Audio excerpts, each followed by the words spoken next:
अनुष्काच्या हत्येतील आरोपींवर कठोर कारवाईची लहुजी सेनेची मागणी. जळगाव जामोद उपविभागीय अधिकाऱ्यांना दिले निवेदन, आंदोलनाचा इशारा.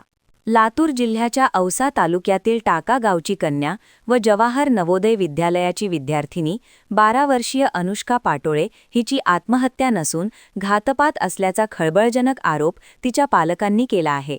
या प्रकरणाची सखोल व निष्पक्ष चौकशी करून दोषींना कठोर कारवाई करावी अशी मागणी भारतीय लहुजी सेनेच्या वतीने करण्यात आली आहे.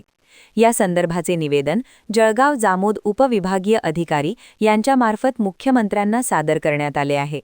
लातूर येथील जवाहर नवोदय विद्यालयात शिक्षण घेणाऱ्या अवघ्या 12 वर्षांच्या अनुष्काचा मृतदेह संशयास्पद अवस्थेत आढळून आला होता. शाळा प्रशासनाने हा प्रकार आत्महत्येचा असल्याचे जाहीर केले असले तरी अनुष्काचे आई-वडील व समाज बांधवांनी हा दावा पूर्णपणे फेटाळून लावला आहे.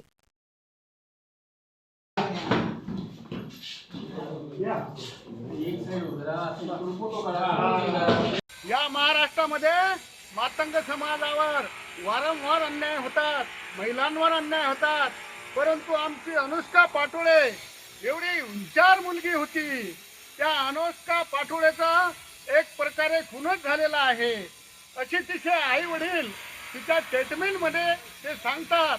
म्हणून देवेंद्रजी फडणवीस साहेब, महाराष्ट्र राज्याचे मुख्यमंत्री यांच्या मार्फत आम्ही SDO साहेबांना आज या ठिकाणी निवेदन सादर केलेलं आहे. अनुष्काला न्याय मिळालाच पाहिजे. अनुष्काला न्याय मिळालाच पाहिजे.